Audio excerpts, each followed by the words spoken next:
warahmatullahi wabarakatuh.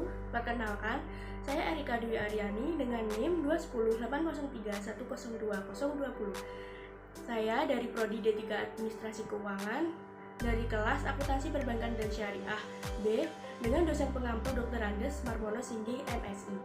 Di sini saya akan mempresentasikan materi kerangka dasar penyusunan dan penyajian laporan keuangan syariah. Baik, materi yang pertama yaitu tujuan kerangka dasar penyusunan dan penyajian laporan keuangan syariah. Yang pertama, penyusun standar akuntansi keuangan syariah dalam pelaksanaan tugasnya. Yang kedua, penyusun laporan keuangan untuk menanggulangi masalah akuntansi syariah yang belum diatur dalam standar akuntansi keuangan syariah. Yang ketiga, auditor dalam memberikan pendapat mengenai apakah laporan keuangan disusun sesuai dengan prinsip akuntansi syariah yang berlaku umum.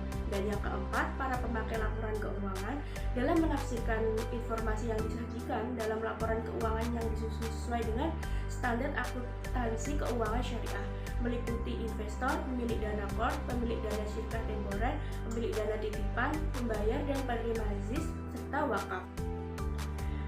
Materi yang kedua yaitu asumsi dasar. Yang pertama, dasar aktual. Untuk mencapai tujuannya, laporan keuangan disusun atas dasar aktual.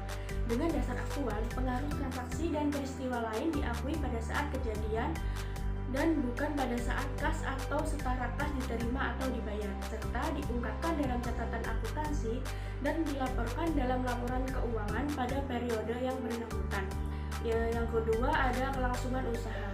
Laporan keuangan biasanya disusun atas dasar asumsi kelangsungan usaha entitas syariah dan akan melanjutkan usahanya di masa depan. Oleh karena itu, entitas syariah diasumsikan tidak bermaksud dan berkeinginan melikuidasi atau mengurangi secara material skala usahanya, tercantum pada KDPP LKS paragraf 43.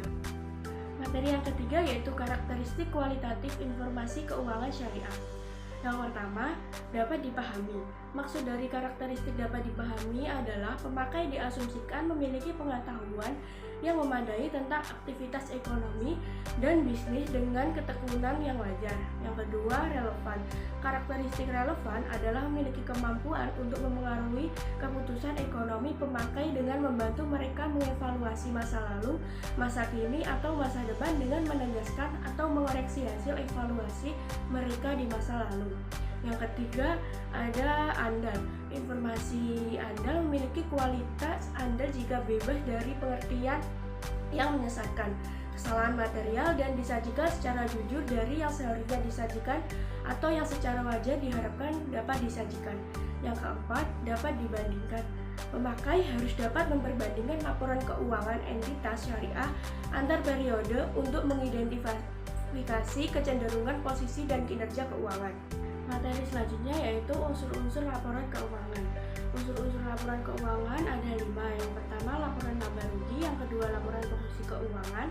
Yang ketiga, laporan rekonsiliasi pendapatan dan bagi hasil. Yang keempat, laporan perubahan ekuitas. Dan yang kelima, laporan sumber dan penggunaan dana kebajikan.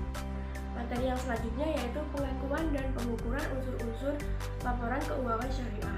Yang pertama, pengakuan aset. Yang kedua, pengakuan penghasilan. Yang ketiga, pengakuan kewajiban. Dan yang keempat, pengakuan dana syariah. Dan terakhir, pengakuan beban.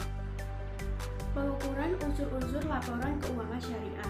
Pengukuran adalah proses penetapan jumlah uang untuk mengakui dan memasukkan setiap dasar pengukuran tertentu dari 3 alternatif, yaitu biaya historis, biaya kini, dan biaya realisasi.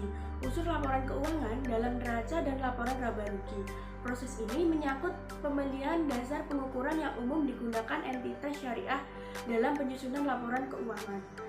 Adalah biaya historis, akan tetapi dalam kondisi tertentu dasar ini dikombinasikan dengan dasar pengukuran yang lain, seperti pada penilaian persediaan yang dinyatakan sebesar nilai terendah dari biaya historis atau nilai realisasi bersih, sedang akuntansi dana pensiun menilai aset tertentu berdasarkan nilai wajar atau fair value. Materi yang terakhir yaitu catatan atas laporan keuangan. Yang pertama, informasi tentang dasar penyusunan laporan keuangan dan kebijakan akuntansi yang dipilih dan diterapkan terhadap peristiwa dan transaksi yang penting. Yang kedua, informasi yang diwajibkan PSAK tetapi tidak disajikan dalam neraca, laporan laba rugi, laporan arus kas, laporan perubahan ekuitas, laporan sumber dan penggunaan dana zakat, dan laporan penggunaan dana kebajikan. Yang ketiga, informasi tambahan yang tidak disajikan dalam laporan keuangan tetapi diperlukan dalam rangka penyajian secara wajar. Baik, sekian pemaparan materi dari saya. Apabila ada salah kata, mohon dimaafkan. Wassalamualaikum warahmatullahi wabarakatuh. Jangan lupa like, comment, and subscribe. Dah.